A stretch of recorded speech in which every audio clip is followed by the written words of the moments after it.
Good morning all of you.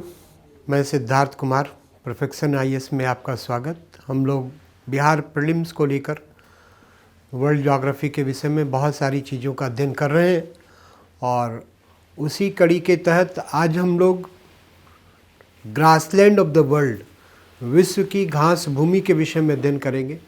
Grasslands are tropical and temperate. ये उष्णकटिबंधीय और शीतोष्ण कटिबंधीय दोनों प्रकार के होते हैं। वर्ल्ड में कौन से ग्रासलैंड ट्रॉपिकल हैं, कौन से टेम्परेट ग्रासलैंड के रूप में पाए जा रहे हैं, उस पर हम लोग चर्चा करेंगे। ठीक है, तो we are going to start grassland of the world, संसार की घास भूमि। गौर कीजिए, ग्रासलैंड ऑफ द वर्ल्ड, संसार की घास भूमि।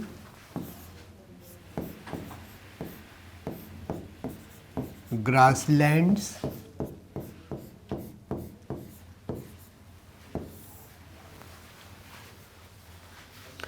विश्व में दो प्रकार की घास भूमियां पाई जाती हैं। उष्णकटिबंधीय घास भूमि होती है और शीतोष्ण कटिबंधीय घास भूमि होती है।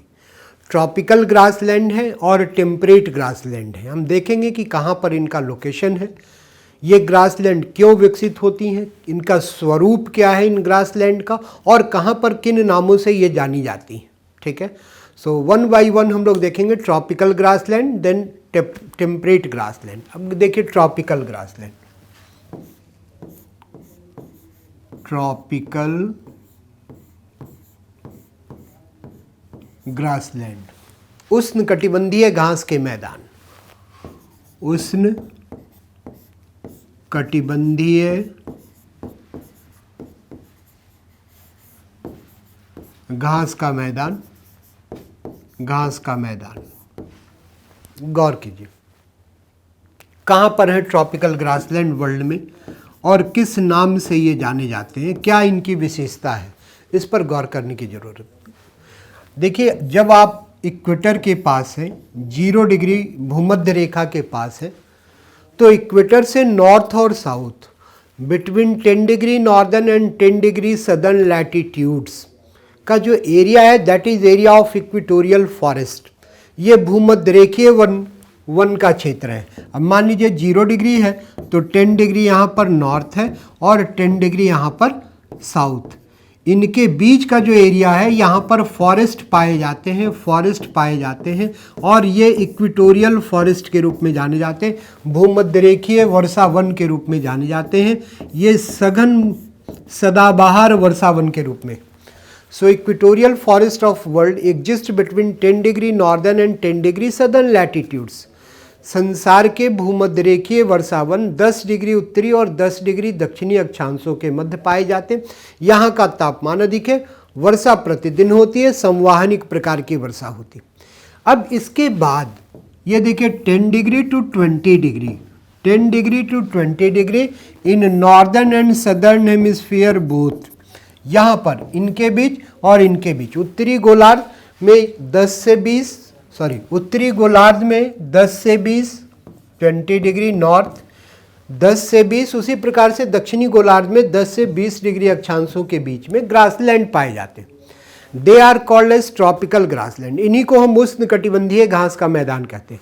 जैसे ही आप इक्वेटर से दूर जाने लगेंगे, इक्वेटर से दूर जाने के क्रम में तापमान कम होगा, वर्षा की मात्रा कम होगी और इसका इम्पैक्ट आपको नेचुरल वेजिटेशन पे देखने को मिलेगा, प्राकृतिक वनस्पतियों पर देखने को मिलेगा।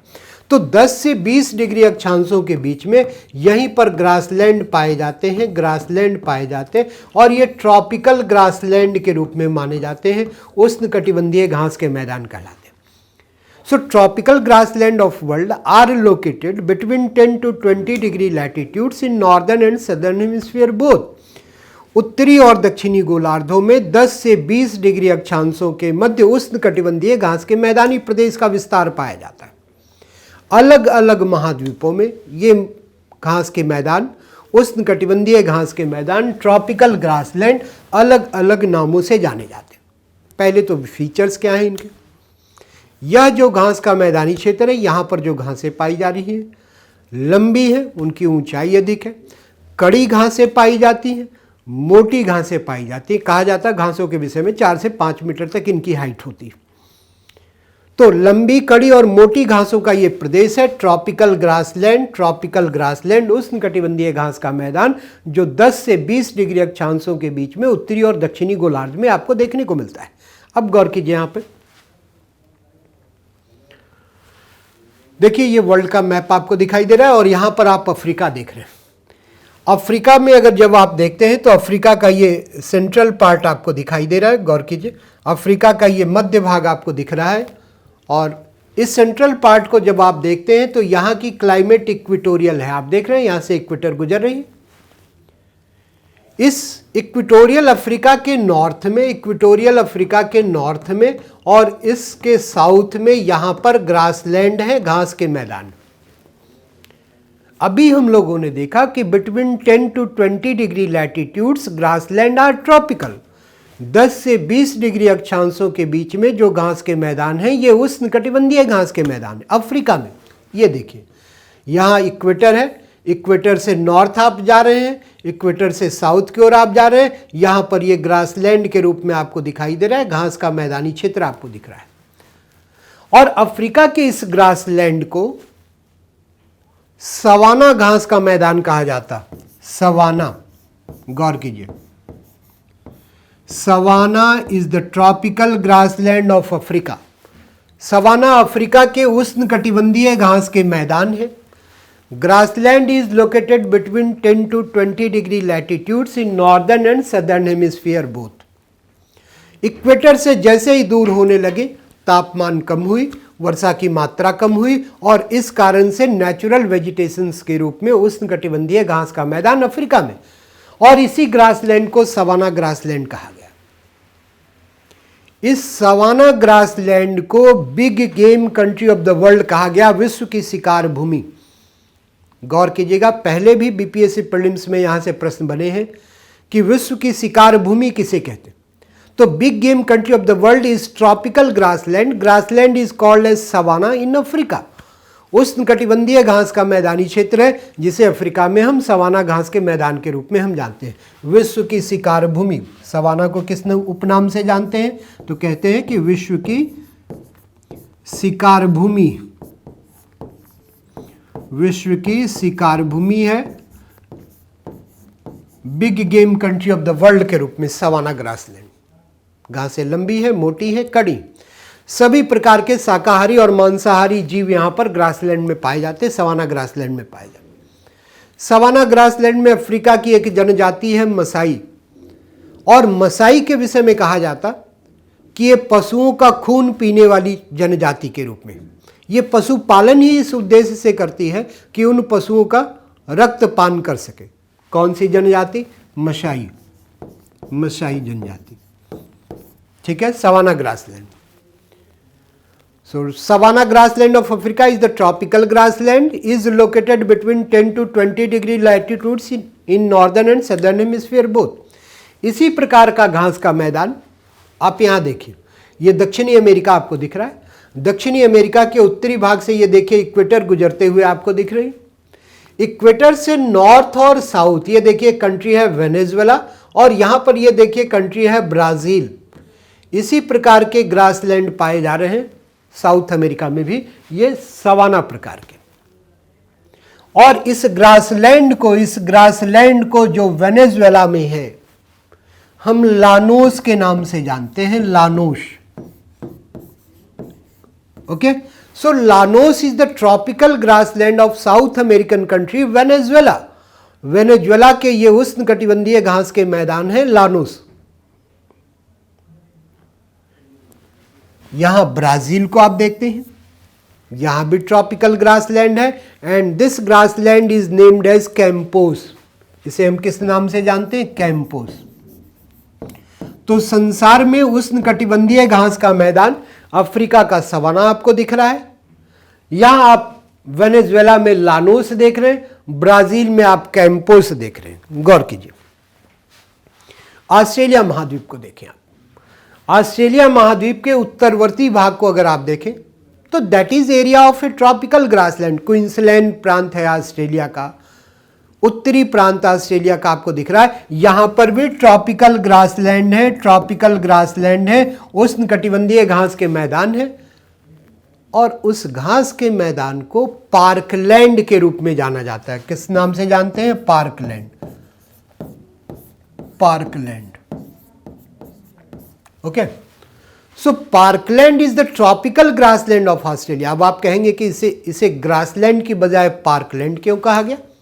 इसलिए क्योंकि इस घास के मैदान में केवल घास नहीं है, बल्कि कहीं कहीं पर यूकेलिप्टस के वृक्ष भी पाए जाते, और इसीलिए यह पार्कलैंड के रूप में, आप पार्क में जाते हैं तो घासों के अतिरिक्त वहां पर वृक्ष भी आपको दिखाई देते।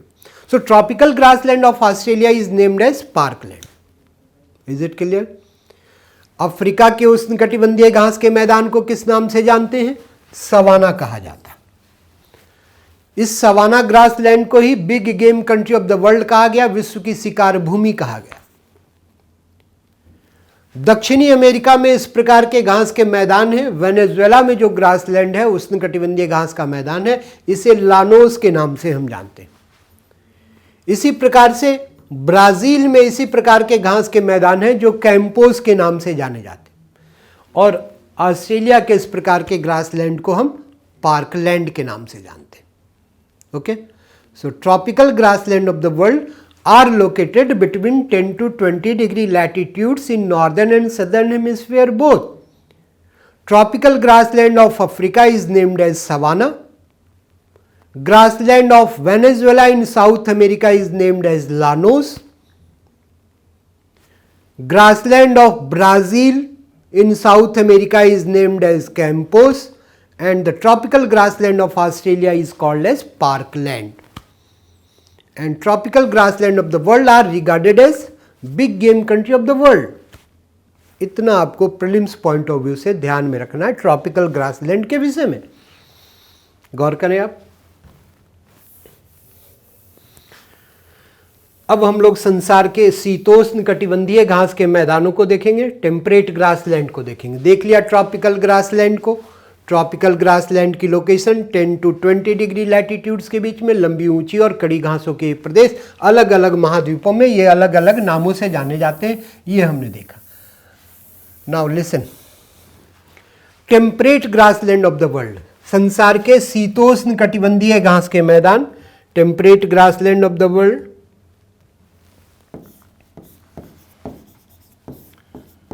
टेम्परेट ग्रासलैंड, शीतोष्ण घास के मैदान, घास के मैदान, temperate grassland.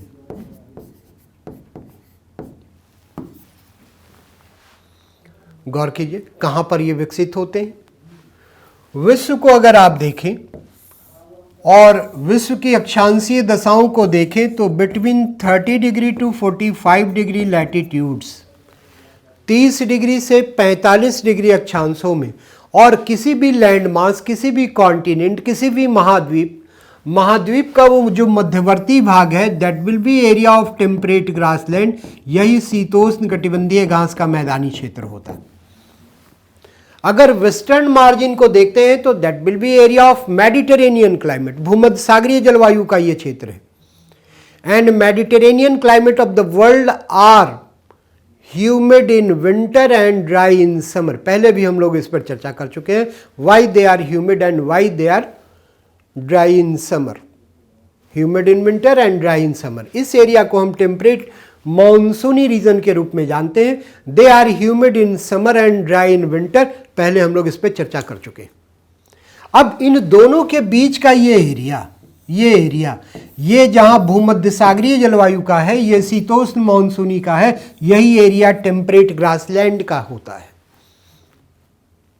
So temperate grassland of the world are located between 30 to 45 degree latitudes and in central part of a continent.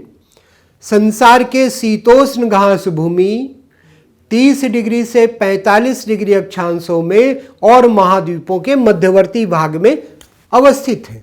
क्या फीचर्स हैं? यहाँ की जो घासें होती हैं छोटी होती हैं, मुलायम प्रकार की घास पाई जाती है यहाँ की, ठीक है।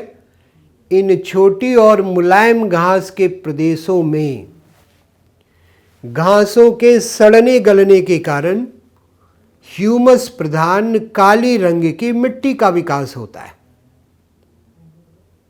ओके, ह्यूमस प्रधान काली रंग की मिट्टी का विकास होता है और उस मिट्टी को जो यहां पर विकसित होती है, इस ग्रासलैंड में विकसित होती है, उस मिट्टी को यूक्रेन और रूस में चरनोजम मिट्टी के रूप में जानते हैं। चरनोजम, चरनोजम सॉइल कहते हैं। So chernozem is a black colour soil. Soil is developed in temperate grassland of Eurasia, in Ukraine and Russia by decomposition of temperate grasses of Eurasia. Eurasia के शीतोष्ण कटिबंधीय घासों के सड़ने गलने के कारण, वियोजित होने के कारण ये विकसित होती। ठीक है, अलग अलग क्षेत्रों में इन ग्रासलैंड के अलग अलग नामकरण होते हैं। अब गौर करें आप,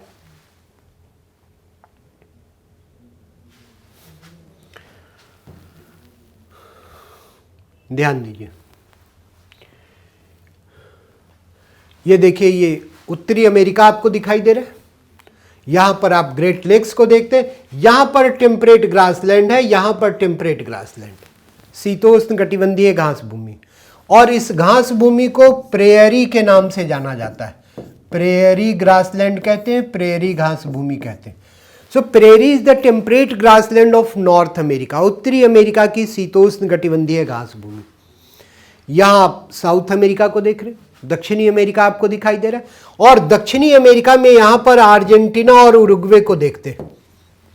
यहां पर एक टेम्परेट ग्रासलैंड है और इस घास भूमि को हम पंपास के नाम से जानते हैं, pampas. Okay, so pampas is the temperate grassland of South America. Grassland is located in Argentina and Uruguay, दो देश अर्जेंटीना और उरुग्वे, और वहीं पर यह पंपास। यहां प्रेरी हमने देखा ग्रेट लेक्स के पास नॉर्थ अमेरिका में, यूएसए में हमें दिखाई दे रही है, जो शीतोष्ण कटिबंधीय घास भूमि है। पंपास हमें दिख रही है, जो शीतोष्ण कटिबंधीय घास भूमि के रूप में अर्जेंटीना और उरुग्वे में हमें दिखाई दे रही है। यहां आए आप, अफ्रीका को देखिए। अफ्रीका में ये दक्षिण की ओर आपको साउथ अफ्रीका दिख रहा है। यहां भी टेम्परेट ग्रासलैंड है, यहां भी शीतोष्ण कटिबंधीय घास भूमि है, और इस टेम्परेट ग्रासलैंड को वेल्ड के नाम से जाना जाता है, weld. Okay, so weld is the temperate grassland of South Africa. दक्षिण अफ्रीका के ये शीतोष्ण कटिबंधीय घास भूमि है। एशिया में आइए, यूरेशिया में आप देखिए, ये देखिए यूक्रेन और रसिया का ये भाग, और यहां पर आपको टेम्परेट ग्रासलैंड दिखाई देगा, टेम्परेट ग्रासलैंड दिखाई देगा। Grassland is also located between 30 to 45 degree latitudes and central part of this land mass. इस स्थल खंड के मध्यवर्ती भाग में ये आपको देखने को मिल रहा है। और इस ग्रासलैंड को जो यूक्रेन और रसिया में आपको दिख रहा है, ये ग्रासलैंड, इसी को हम कहते हैं steppe, steppe grassland, steppe. Okay, तो स्टेपी घास भूमि, दक्षिण अफ्रीका की ये वेल्ड घास भूमि, दक्षिणी अमेरिका में ये पंपास घास भूमि, उत्तरी अमेरिका में संयुक्त राज्य अमेरिका की प्रेरी घास भूमि। और अगर ऑस्ट्रेलिया को देखें तो पहले हम लोग चर्चा कर चुके थे, ऑस्ट्रेलिया में यहां पर ऑस्ट्रेलिया की सबसे लंबी नदी के रूप में मरे डार्लिंग नदी दिखाई देती। मरे डार्लिंग नदी के बेसिन क्षेत्र को अगर आप देखें तो वहां भी एक टेम्परेट ग्रासलैंड है, शीतोष्ण घास भूमि है, और इसे डाउन्स के रूप में जाना जाता है। डाउन्स कहते हैं, डाउन्स कहते हैं। Okay, now listen, prairie grassland of North America, pampas grassland of South America, veld of South Africa, steppe of Eurasia, Ukraine and Russia, and downs of Australia, they all are temperate grassland of the world. ये सब संसार के शीतोष्ण कटिबंधीय घास भूमि। क्या features हैं? थोड़ी देर पहले मैंने आपसे चर्चा की, घासें छोटी होंगी, मुलायम होंगी, और इन घासों के सड़ने गलने के कारण इन क्षेत्रों में उपजाऊ काली मिट्टी का विकास होता है। हमने अभी थोड़ी देर पहले एक विशेष नाम दिया, कि इसे यूरेशिया में, रूस में चरनोजम मिट्टी के नाम से जानते हैं। So Chernozem is a black color soil, humus dominated soil, is formed by the decomposition of temperate grass steppe. अब देखिए क्लाइमेट यहाँ की कैसी है, शीतोष्ण कटिबंधीय है, टेम्परेट टाइप है। और संसार के शीतोष्ण कटिबंधीय प्रदेशों में, शीतोष्ण जलवायु के प्रदेशों में जो मुख्य खाद्यान्न फसल होती है वो होती है गेहूं। ठीक है, तो climate is fit for wheat cultivation. और मिट्टी, इन घास प्रदेशों की मिट्टी, घास प्रदेशों की मिट्टी, इन घास प्रदेशों की मिट्टी वो कैसी है, ह्यूमस डोमिनेटेड है, ब्लैक कलर सॉइल। परिणाम क्या होगा, climate is fit for wheat cultivation, soil is fit for wheat cultivation, so temperate grassland of world are fit for wheat cultivation, commercial wheat cultivation. संसार के शीतोष्ण कटिबंधीय घास प्रदेशों में गेहूं की व्यापारिक कृषि होती, और गेहूं की व्यापारिक कृषि का ही परिणाम है, गौर कीजिए, व्यापारिक कृषि का ही परिणाम है कि आप प्रेरी को लें या स्टेपी को लें, प्रेरी और स्टेपी घास भूमि, ये उत्तरी अमेरिका में आपको दिखाई दे रहा है और ये यूरेशिया में दिखाई दे रहा है। इन दोनों घास भूमियों को bread basket of the world कहा गया, ब्रेड बास्केट ऑफ वर्ल्ड, संसार की रोटी की टोकरी कहते हैं। इतना अधिक गेहूं का उत्पादन, they are not only regarded as bread basket of the world but they are also called as granaries of the world. इन्हें संसार का अन्न भंडार कहा गया। And they are also regarded as store house of future, इन्हें भविष्य का भंडार गृह कहा गया। ओके, तो आज संसार के घास भूमि के विषय में हमने चर्चा की। हमने आपसे कहा कि ट्रॉपिकल ग्रासलैंड क्या होते हैं, उष्णकटिबंधीय घास के मैदान क्या है, कहां पर विकसित होते हैं और उनका क्या नामकरण किया गया, क्या फीचर्स है, विशेषताएं। इसी प्रकार से शीतोष्ण कटिबंधीय घास भूमि है, कहां पर पाए जाते हैं, घासों की क्या विशेषता है, उनके क्या नामकरण है अलग अलग महाद्वीपों में, और ये ग्रासलैंड क्यों फेमस है। तो हमने देखा कि they are area of commercial wheat cultivation, गेहूं की व्यवसायिक कृषि के क्षेत्र हैं। So they are regarded as bread basket of the world, संसार की रोटी की टोकरी के रूप में ये जाने जाते हैं, संसार की रोटी की टोकरी कहलाते हैं। ओके, और इन घास भूमियों को हमने देखा कि इनके लोकेशन कहाँ है। तो ट्रॉपिकल ग्रासलैंड को हमने देखा कि they are found between 10 to 20 degree latitudes, but temperate grassland are found between 30 to 45 degree latitudes but in central part of the continent. ये हमने देखा। इन घास भूमियों से प्रीलिम्स में आपके लिए प्रश्न बनने की संभावनाएं होती, क्योंकि कई बार सिविल सर्विसेज में ग्रासलैंड को लेकर प्रश्न बने, और अगर आपका कॉन्सेप्ट क्लियर है तो आप अच्छी तरीके से उन प्रश्नों को हल कर पाएंगे। ठीक है, तो आज हमने संसार के घास भूमि की चर्चा की। इसी कड़ी को आगे जारी रखते हुए हम लोग फिर मिलेंगे और प्रीलिम्स की दृष्टि से इंपॉर्टेंट बिंदुओं पर हम लोग चर्चा करते रहेंगे। धन्यवाद। Have a nice day for you.